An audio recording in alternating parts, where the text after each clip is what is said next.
MST blockchain का fraction ख़रीदने के लिए आपको सबसे पहले गूगल क्रोम पर जाना है और MST को लॉगिन कर लेना है। तो मैं पहले MST को लॉगिन कर लेता हूँ। ये देखिए, ये मैंने लॉगिन कर लिया है।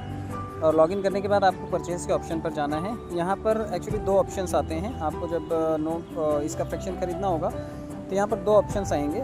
मैं परचेज़ पे जाऊँ तो यहाँ पर देखिए पे नाउ का ऑप्शन आएगा और 1198.43 रुपीज़ इतने का एक नोड मिलेगा आपको, एक फ्रैक्शन मिलेगा, क्योंकि एक फ्रैक्शन में लगभग आपको 20 कॉइन पर डे आएंगे और एक नोड में 70,000 फ्रैक्शंस हैं।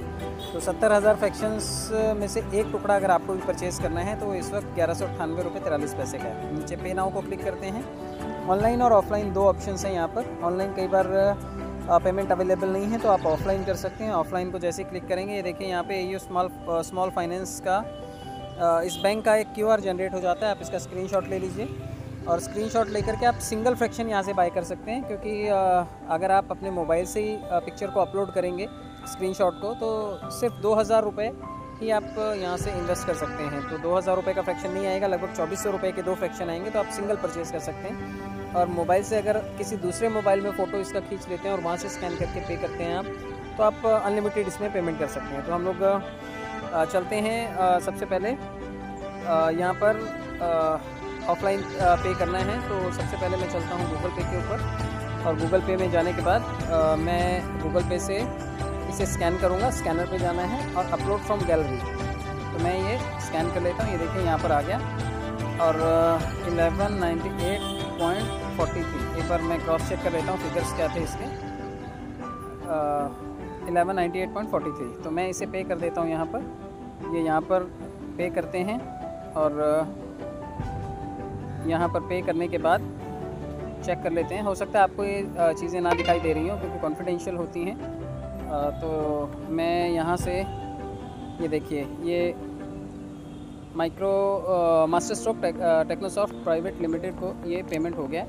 मैं इसका स्क्रीनशॉट ले लेता हूँ और यहाँ पर इन्होंने पेमेंट रिसिप्ट को अपलोड करने के लिए बोला है। तो अपलोड करने में आपको ये कुछ फॉर्मेलिटीज़ पूरी करनी होती है। यहाँ पे आपको एंटर अमाउंट कितना आपने पे किया है ये आपको देना है। परचेज़ डेट कौन सी है ये आपको क्लिक करना है।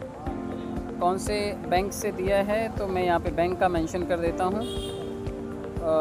अकाउंट नंबर भी यहाँ पर डालना है तो मैं अकाउंट नंबर भी डाल देता हूँ।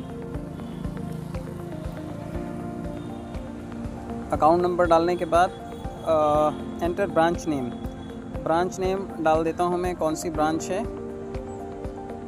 इसके बाद एंटर UTR नंबर, तो UTR ट्रांजैक्शन यहाँ पर देना है और फ़ाइल को यहाँ पर अटैच करना है। तो मैं फ़ाइल को चूज़ कर लेता हूँ। सबसे पहले ये फ़ाइल मैं अटैच कर देता हूँ।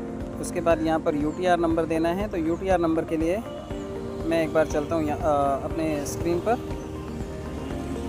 यहाँ पर मैसेज में जाकर के इसका UTR देख लेता हूँ। UTR जो है वो यहाँ पर देखिए मेंशन है, जो रेफरेंस नंबर है वो यहाँ पर लिखा हुआ है। एक बार मैं गूगल पे से भी ले लेता हूँ, शायद यहाँ पर भी आ जाएगा। गूगल पे को एक बार दोबारा ओपन करते हैं। यहाँ पर इसका UTR नंबर होगा।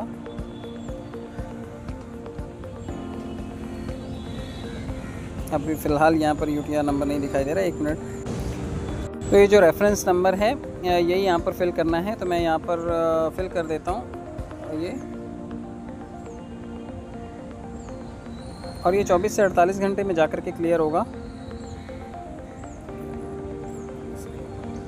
ये यहाँ पर टाइप कर देता हूँ मैं। तो ये मैंने यहाँ पर ये UTR नंबर भी जो है वो मैंने फिल कर दिया है। और उसके बाद यहाँ पर आपको मेंशन कर देना है kindly check and update 1 fraction. तो ये यहाँ पर आपको टाइप कर देना। बाकी देखिए डिटेल पूरी फिल कर दी है, बैंक डिटेल डाल दी गई है और टोटल अमाउंट डाल दिया है। और उसके बाद नीचे जाकर के मैं इसे सबमिट कर देता हूँ।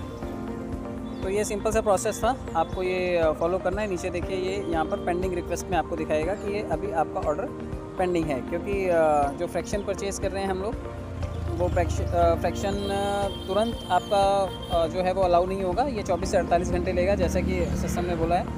तो आपका एक फ्रैक्शन जो है वो आपके क्वांटिटी में ऐड हो जाएगा। अगर आप पहली बार खरीद रहे हैं तो सिंगल फ्रैक्शन आपको दिखाई देगा, और अगर आपने इससे पहले ख़रीदे हो तो उसमें ये ऐड हो जाएगा। तो फ़िलहाल ये 8 दिखाई दे रहे हैं, एक परचेज़ होने के बाद ये 9 हो जाएंगे।